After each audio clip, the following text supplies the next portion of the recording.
I like this idea that you had floated of the unified theory of batch and stream data processing, or I think that's how you called it, right? Now, Yeah. that sounds like a really high-minded thing, and then maybe it is. Like that's kind of, I'd like to dive into that a little bit, because we talk about the unified theory of physics and whatever, right? So I'm sure it's an homage to that. What do you really mean by that? A unified theory of batch and streaming?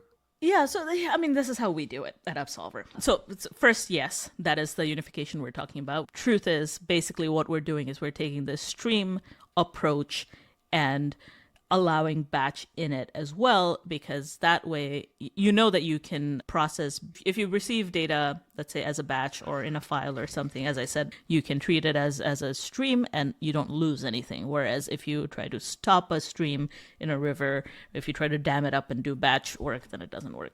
So that's like the cheat code, right? Let's just approach it as a stream. Okay, but then you're done processing it. Like, are you sort of like pre-calculating aggregations from this batch data that then get factored into a stream processing thing that's happening afterwards, or like what is actually going on there? So, I mean, it is a tough problem. So we in Upsolver sort of has two different things right now. We have a managed Hive-based lake and a managed Iceberg-based lakehouse, and we do it slightly differently for the two.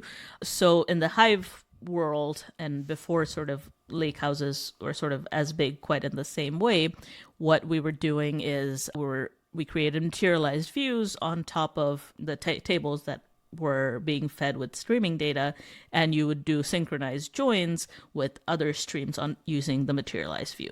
So you've data coming in at some cadence X minutes or something like that, and you have another stream coming in that's like coming in real time. So you're just joining with the stream with a materialized view on top of this other table. And your user is just writing like an HQL, a Hive query language query, and that's what they're submitting? They're just writing SQL. They're just writing straight SQL. SQL, just straight SQL. I mean, it's Upsolver SQL. We have some certain additional keywords that we define, but basically you do create sync job where select blah blah from this table and join with this other table.